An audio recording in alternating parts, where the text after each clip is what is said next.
This episode of Death Battle is sponsored by HelloFresh and Bespoke Post.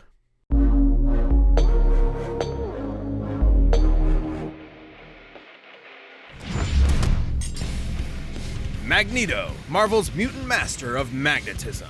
Tetsuo, Akira's telekinetic terror of Neo-Tokyo. These two maestros of kinesis have ignited revolution not just in their worlds, but also the very mediums they exist within. He's Wiz and I'm Boomstick. And it's our job to analyze their weapons, armor, and skills to find out who would win a death battle.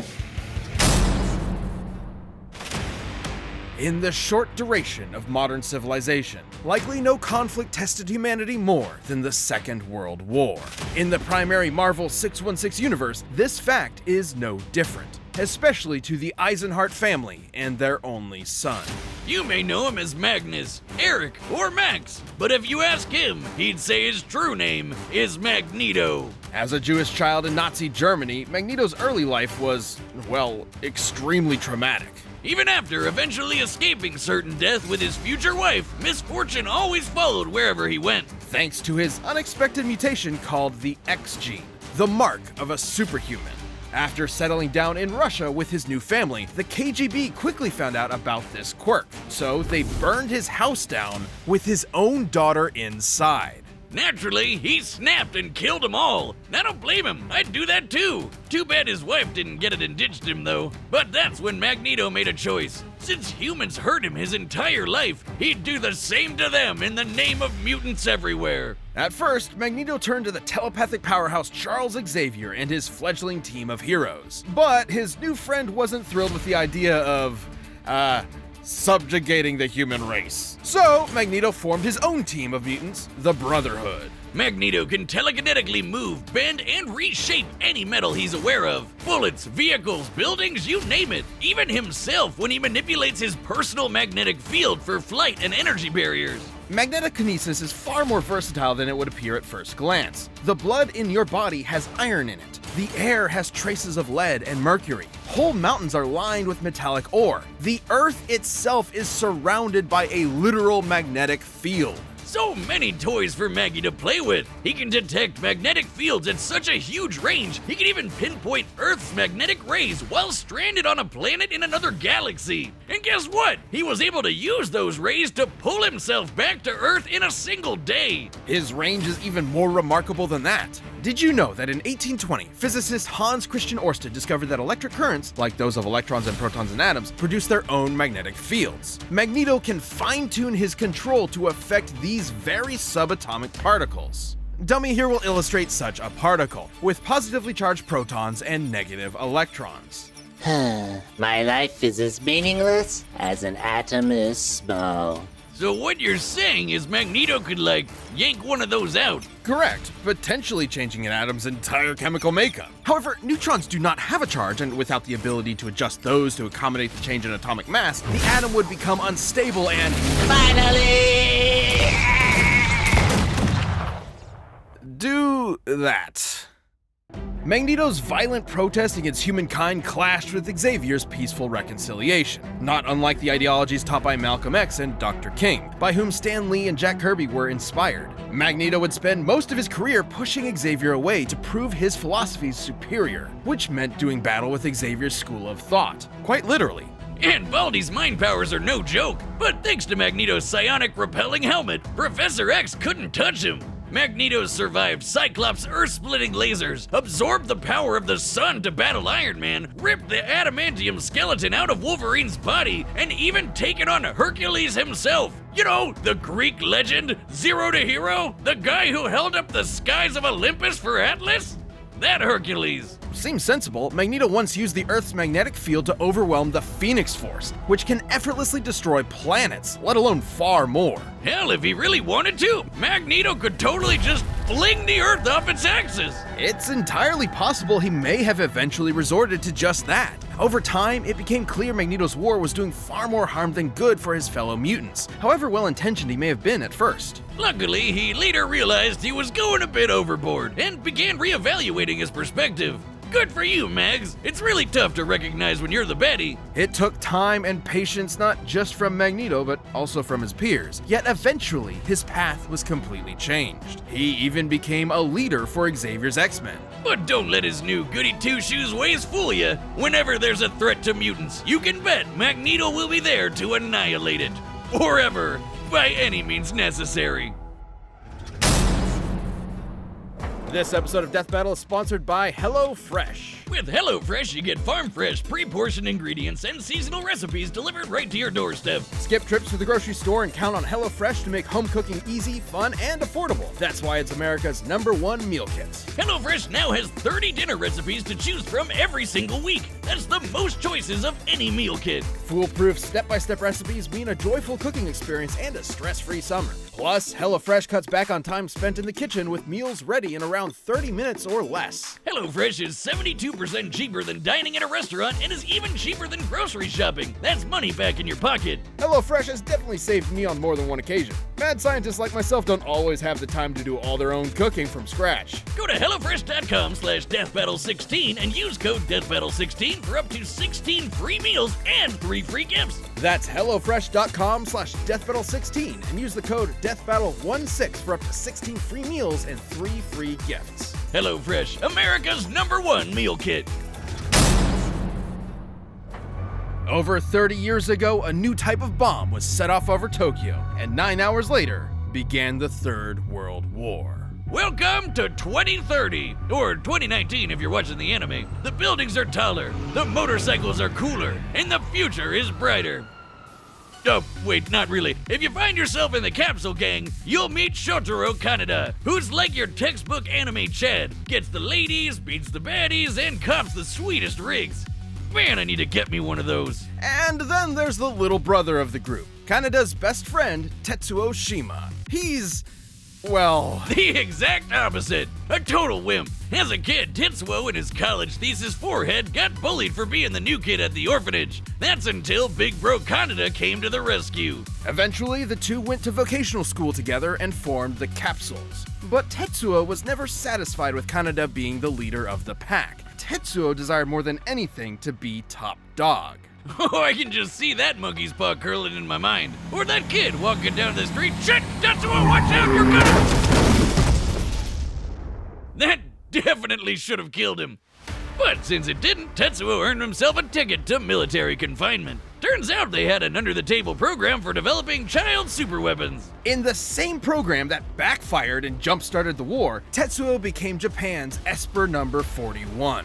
He may not have been a natural with bikes, baddies, or babes, but this telekinesis stuff hit different. He walked out of that hospital ward effortlessly flying, reading minds, and blending people into strawberry jelly. Tetsuo got what he wanted. Power, along with the hunger for more of it. A hunger that used to only be satiated with drugs. And not just any gateway drug, pills so potent that a single gram of the stuff could kill you. So, pretty bad. Kinda reminds me of college days, huh, Snow Wizard? Tetsuo's main ability is his constantly increasing psionic energy, growing more and more powerful over time. This is due to Tetsuo's link to, quote, the memories of the universe, end quote. It's weird. Either way, Tetsuo leveled up from lame gangbuster to certified badass. This guy is a walking natural disaster. His telekinesis can shake the planet, easily cause earthquakes over a dozen miles below the surface. He can summon psychic barriers for defense and crush foes with frickin' gravity wells. He can dart around as a literal bolt of lightning or even teleport in an instant. Tetsuo's telekinesis can be so precise he can target and obliterate specific parts of the body. He can heal severe wounds quickly, but even after losing a whole limb, he can craft a new one using whatever nearby materials he wants. With these powers, Top Dog Kaneda didn't matter anymore. Who needed his approval? Tetsuo tasted that good shit and he was hooked. And when he found out another Esper named Akira could deal him even more power, he rampaged through Tokyo to find him. And this is where versions of the story differ. Spoilers ahoy! You may be familiar with the 1988 animation, where Akira had been dissected for research. However, in the original manga, Akira is not only alive, but even more powerful. Once that little runt nuked Tokyo, Tetsuo would erect the Great Tokyo Empire with Akira and himself as its leaders. But he ended up just abusing the position for endless sex and inflating his ego. With Kanada's rebellion at his front door, Tetsuo took a turn for the worse. He had to fight. Tetsuo's defeated other powerful espers, dodged light-speed lasers, and jumped to the moon faster than anyone could blink, and then punched a big old hole in it. And if you ask, Boomstick, wouldn't that mess up gravity on Earth? You would be right, because it totally did. Screwed the planet, I guess. Stupid moon. Which brings us to Tetsuo's folly. His abuse of his powers spiraled until he lost control. Unfortunately for Kanada's rebellion, this did not make Tetsuo an easier enemy to confront. Exactly opposite, in fact, as Tetsuo painfully mutated into an unstoppable behemoth. Yep, that's not totally disturbing at all. I'm happy to say the manga's version is even more disturbing. I mean, I know babies can be monsters, but that's a whole nother level. It is pain incarnate. I can relate. Another Esper described Tetsuo's struggle as ego death, which has multiple definitions, but in this case is likely symbolic of the version attributed to drug use. Yeah, it's described as a shedding of one's own identity, like how LSD can emulate a wild out-of-body experience, and you come back with a new perspective. Though this is maybe a little more extreme. In fact, you could say Tetsuo was shedding his human body to play with the powers of a god. I wish I could shed out of my body. But in this case, Tetsuo going full out-of-body meant becoming a mound of raw, ever-expanding energy. Which almost nuked Tokyo all over again. And those explosions are not normal. I would know. Top scientists in both the manga and animated versions describe these explosions as births of a new universe. Given its properties of nuclear fusion and proton collapse, Tetsuo's mutated form was likely creating a Big Bang. You know, the thing that started our whole universe? Right, in the manga, it instead ended the Espers and their abilities once and for all. A testament that humankind is unsuited to wield the powers of the divine.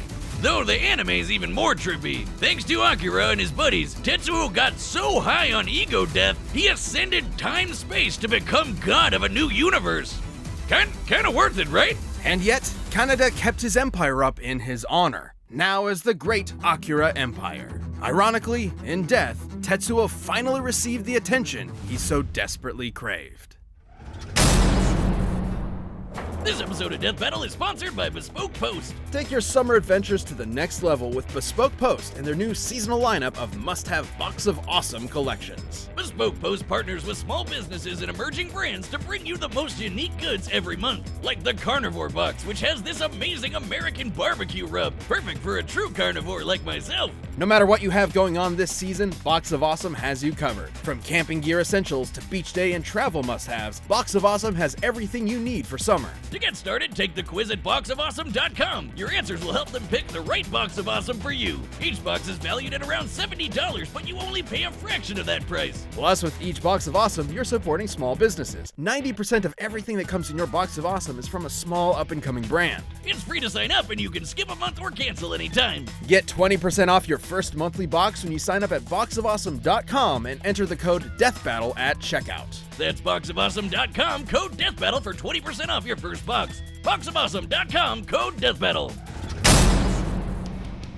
All right, the combatants are set. We've run the data through all possibilities. It's time for a death battle!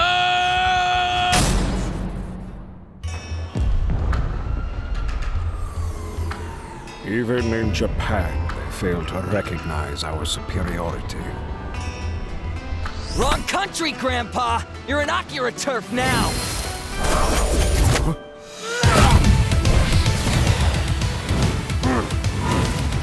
You're dead meat!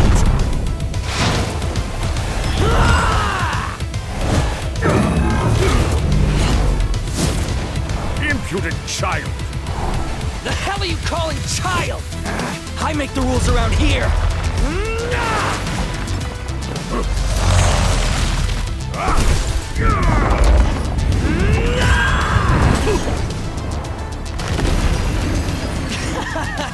You're wasting my time.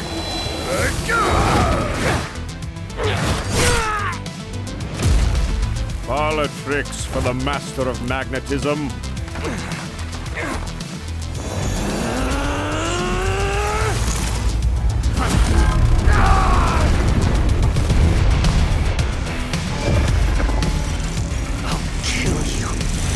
Kill you! Your history, scumbag!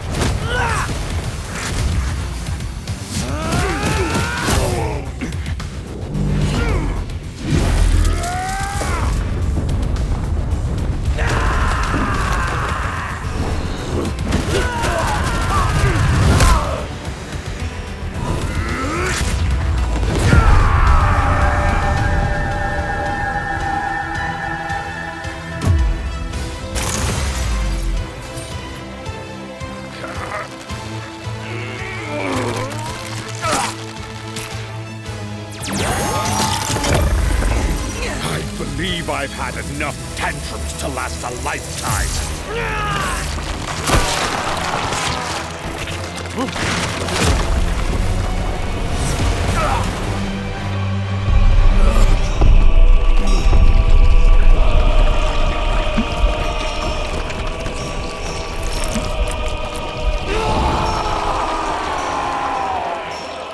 Listen, welcome. I'll handle this on my own.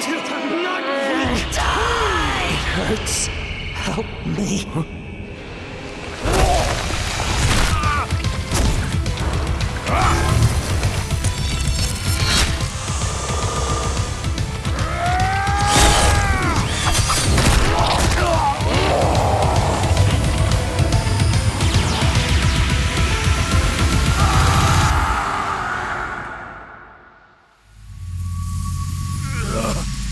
Poor child.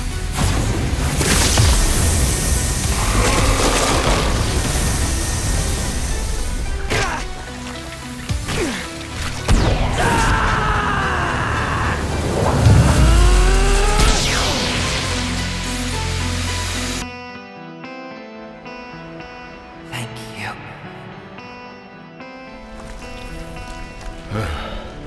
You are welcome.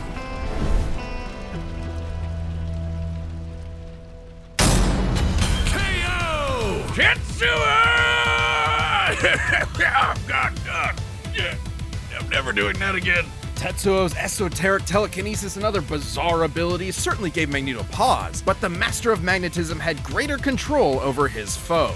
The numbers don't lie. Tetsuo cratering the moon was insane, but Magneto punched Iron Man with the force of the sun. And while Tetsuo jumped all the way to the moon, Magneto could move across galaxies. Against Tetsuo in his human form, Magneto obviously held a sizable advantage in power and speed. But stats aren't all that matters. With his precise telekinesis, Tetsuo could just target Magneto's organs. GG, right? Yes, but Magneto had similar skills. There are very few substances on Earth that lack any metallic or magnetic component, and Magneto is very creative with his powers. Which he could use to predict Tetsuo's teleportation and even shut down his telekinesis. And his scraps with Xavier prove he could handle Tetsuo's messing with his head. The biggest challenge for Magneto was when Tetsuo's gross mutated power came into play. Especially given how the detonations from this form were compared to that of a Big Bang.